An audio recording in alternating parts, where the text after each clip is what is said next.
जी, अस्सलाम वालेकुम वरहमतुल्लाहि वबरकातुह। जी, उम्मीद है आप खैर आफियत से होंगे, खैर खैरियत से होंगे। सेकेंड ईयर मैथमेटिक्स की क्लास में आप बच्चों को खुश आमदीद बोलते हैं। जी, सेकेंड ईयर मैथमेटिक्स में जो हमारा टॉपिक चल रहा है वो है इंटीग्रेशन, चैप्टर नंबर 3। और चैप्टर नंबर 3 इंटीग्रेशन में उसकी जो लास्ट एक्सरसाइज है जो कि रिलेटेड है डिफरेंशियल इक्वेशन के साथ। तो डिफरेंशियल इक्वेशंस को हम सॉल्व कर रहे हैं और डिफरेंशियल इक्वेशंस के सॉल्यूशंस फाइंड करने के हम स्टेप्स फॉलो कर रहे हैं कि किस तरह से डिफरेंशियल इक्वेशंस को सॉल्व किया जाता है। और उसके लिए हम एक्सरसाइज 3.8 सॉल्व करने जा रहे हैं।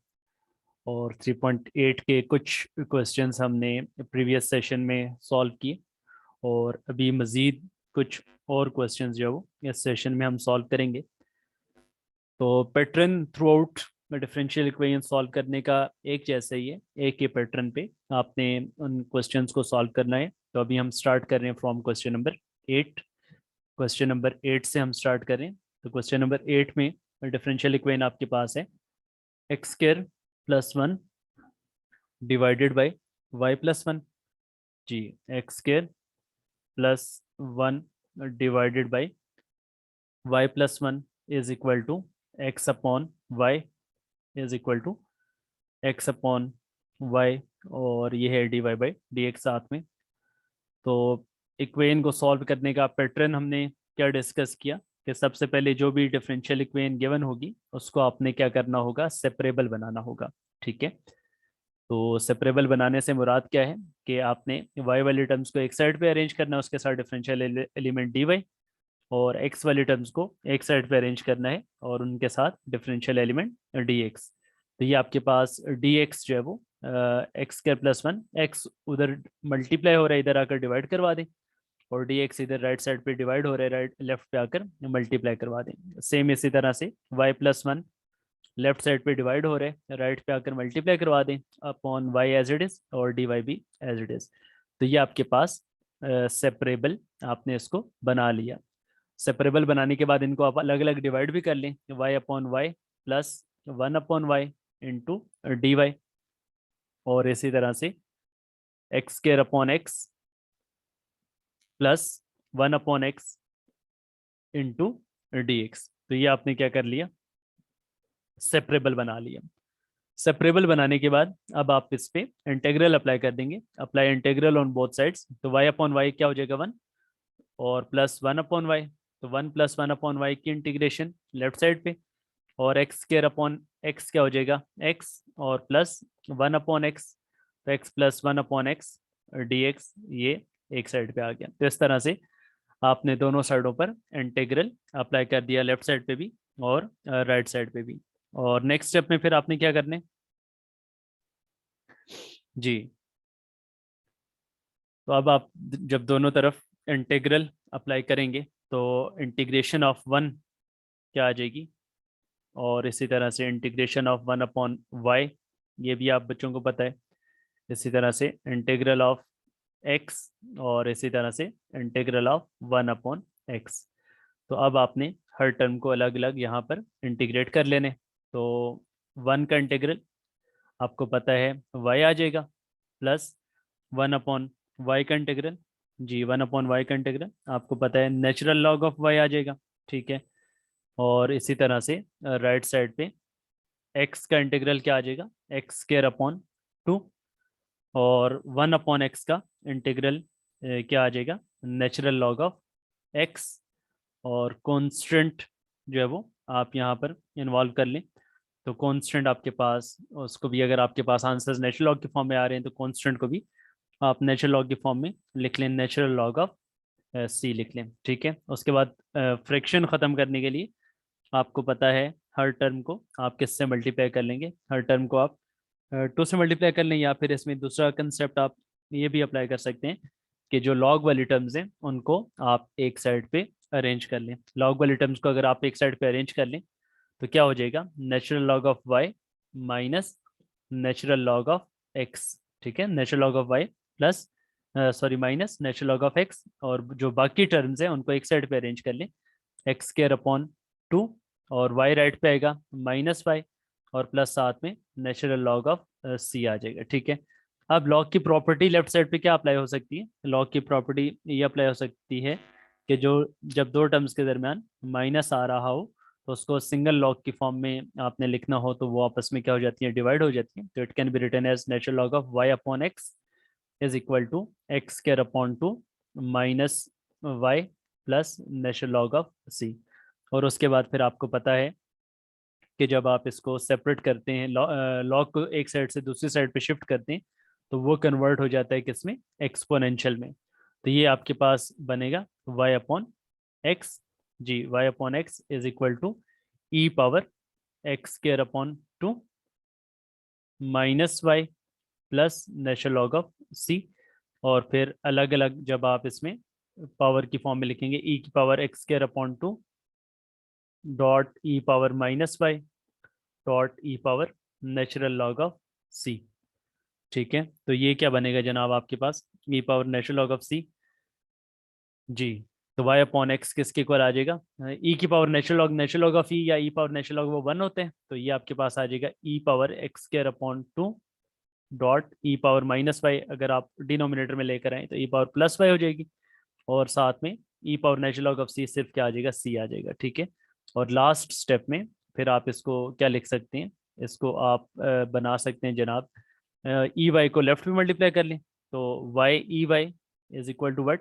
Y E Y is equal to X E power x square upon 2 X, और साथ में सी भी आ गया E power x square upon 2। तो ये आपके पास इसका फाइनल आंसर आ जाएगा।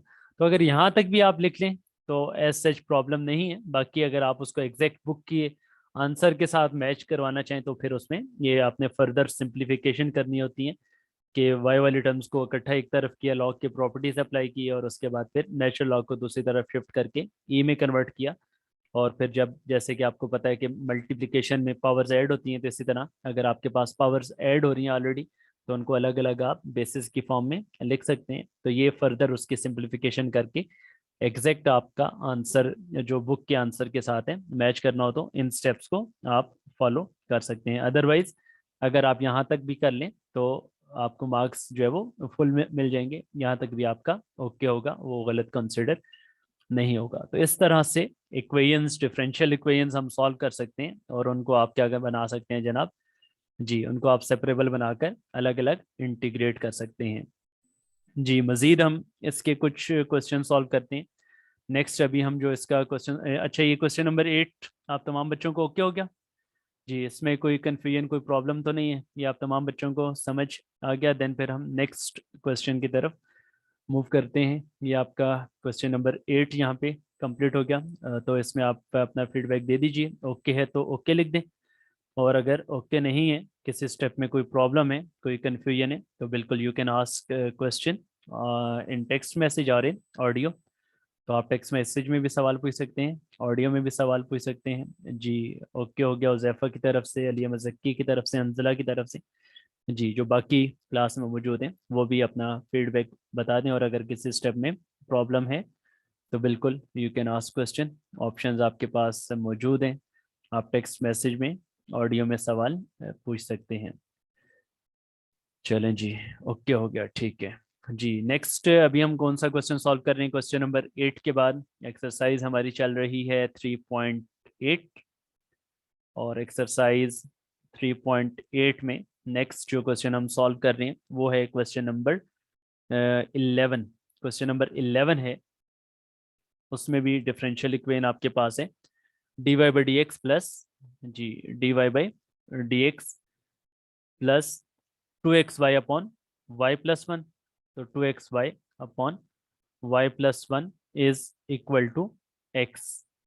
तो स्टेप्स थ्रू आउट सारी डिफरेंशियल इक्वेशंस में एक ही तरह से हैं कि डिफरेंशियल इक्वेशन को आपने सबसे पहले क्या करना होता है? सेपरेबल बनाना होता है, और सेपरेबल बनाने के बाद फिर आपने दोनों साइड पर इंटीग्रल अप्लाई कर देने। तो सेपरेबल बनाने के लिए अगर आप 2xy upon Y plus one को राइट साइड पर शिफ्ट कर दें तो it becomes minus 2xy upon Y plus one या 1 प्लस वाई, और फिर आप इसका एलसीएम ले लें। जी एलसीएम क्या आ जाएगा, y+1 एलसीएम आ जाएगा, और यहाँ पर x into y+1 minus 2xy आ गया। ठीक है, और इसकी फर्दर आप सिंप्लीफिकेशन करेंगे।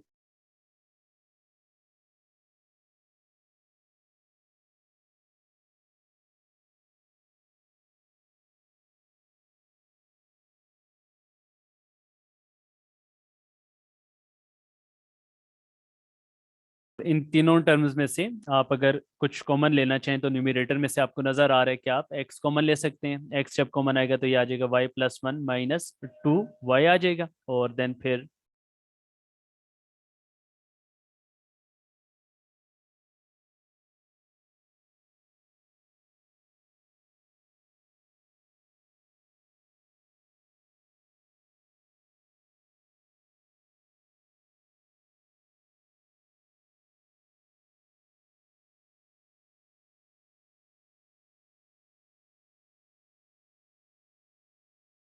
तो ये आपके पास x into 1 - y/1 + y form बन चुकी है। अब आपने इसको सेपरेबल बनाना है। सेपरेबल बनाने के लिए राइट साइड पे x है, dx को राइट पे शिफ्ट कर लें, 1 + y जो नीचे डिवाइड हो रहा है उसको ऊपर लें, और राइट साइड पे जो 1 - y मल्टीप्लाई हो रहा है उसको इधर डिवाइड करवा दें, और साथ में dy आ जाएगा। तो ये आपके पास इस तरह से सेपरेबल बन गया। अब सेपरेबल बनाने के बाद अब आप इसको क्या कर लें, अब आप इसको इंटीग्रेट कर लें। ठीक है, तो सबसे पहला स्टेप आपने क्या किया, राइट साइड पे जब शिफ्ट किया -2xy/y+1 को। और अच्छा, इसमें जो हमने क्वेश्चन लिखा, क्वेश्चन में हमने एक मिस्टेक ये कर दी। वैसे तो पार्ट आपके पास कोई भी आ सकता है, उसको आपने उसी पैटर्न पे सॉल्व कर लेना है, लेकिन बुक में आपका ये जो पार्ट है वो यहाँ पर y+1 के बजाय 2y+1 है। ठीक है, तो ये जब आपके पास 2y+1 होगा, ठीक है, तो ये क्या आ जाएगा आपके पास 2xy + x - 2xy।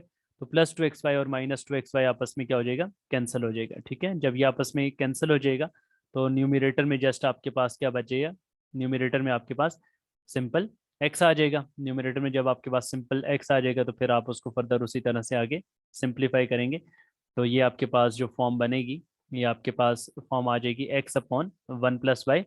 और फिर उसके बाद आप इसको सेपरेबल बना लेंगे, 1 + y नहीं बल्कि 1 + 2y, 1 + 2y, तो 1 + 2y, और न्यूमरेटर में आपके पास क्या आ गया, x आ गया। तो सेपरेबल अब आपके पास ये बनाना और ज़्यादा आसान हो गया। तो सेपरेबल बनाने के लिए जो x है उसको राइट साइड पे मल्टीप्लाई कर लेंगे 2x, और जो y है उसको राइट साइड लेफ्ट साइड पे मल्टीप्लाई करेंगे तो 2+1 इंटू dy। अब आप दोनों तरफ क्या कर लें, इंटीग्रल अप्लाई कर लें, क्योंकि आपने सेपरेबल इसको बना दिया। तो 2y+1 इंटू dy, और राइट साइड पे इंटीग्रेशन ऑफ x dx। जी इंटीग्रेट कर लीजिए, 2 को छोड़कर y का इंटीग्रल, 2 को छोड़कर y का इंटीग्रल, और फिर इसी तरह से 1 का इंटीग्रल, और राइट साइड पे x का इंटीग्रल। तो क्या होगा, y का इंटीग्रल आपको पता है y²/2, 1 का इंटीग्रल आपको पता है y, और राइट साइड पे x का इंटीग्रल x²/2, और साथ में कांस्टेंट ऑफ इंटीग्रेशन आप क्या करेंगे, c ऐड कर देंगे। तो ये आ गया y² + y = x²/2 plus constant of integration c। तो ये आपके पास इस तरह से क्वेश्चन नंबर 11 का आंसर आ गया, जिसमें आपने इसको सेपरेबल बनाने के बाद इंटीग्रेट कर दिया। सेपरेबल बनाने के बाद आपने इसको इंटीग्रेट कर दिया। और अभी हम चलते हैं नेक्स्ट क्वेश्चन की तरफ।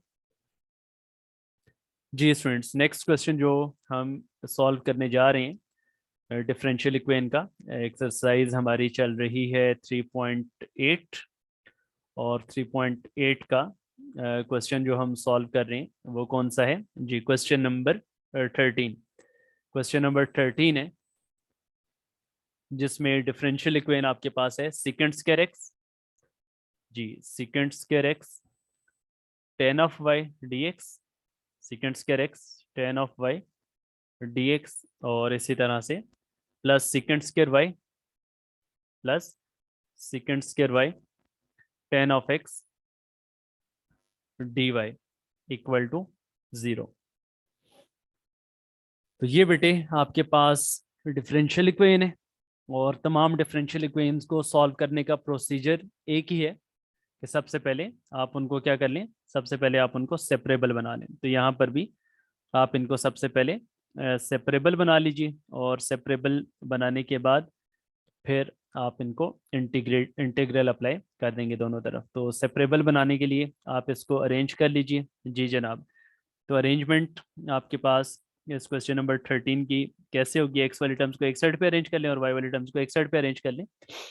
तो ये आपके पास जो sec square y tan x d y है, इसको लेफ्ट पे ही रहने दें, और sec square x tan y d x ये राइट पे जब शिफ्ट होगा तो नेगेटिव साइन आ गया, minus sec square x tan y d x आ गया। अब मज़ीद इसको और आप अरेंज करेंगे, तो वाई वाले टर्म्स को लेफ्ट पे अरेंज करें। तो सेकंड स्क्वायर वाई और जो टेन वाई राइट साइड पे मल्टीप्लाई हो रहे हैं उसको लेफ्ट साइड पे डिवाइड करवा दें, साथ में डी वाई।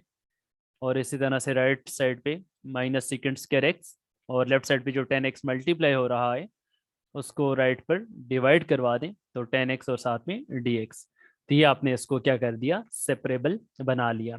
तो अगला स्टेप क्या होता है, सेपरेबल जब हम बना लें, सेपरेबल बनाने के बाद आपने दोनों तरफ इंटीग्रल अप्लाई कर लेने। तो integral of second square y upon tan y d Y, और इसी तरह से integral of tan x minus को बेशक बाय लिख लें second square x d x.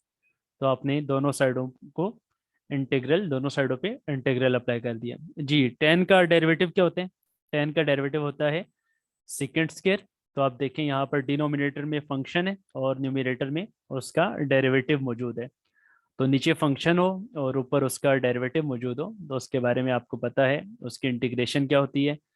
जी उसकी इंटीग्रेशन होती है नेचुरल लॉग ऑफ फंक्शन। तो ये आपके पास आ जाएगा natural log of tan y, natural log of tan Y.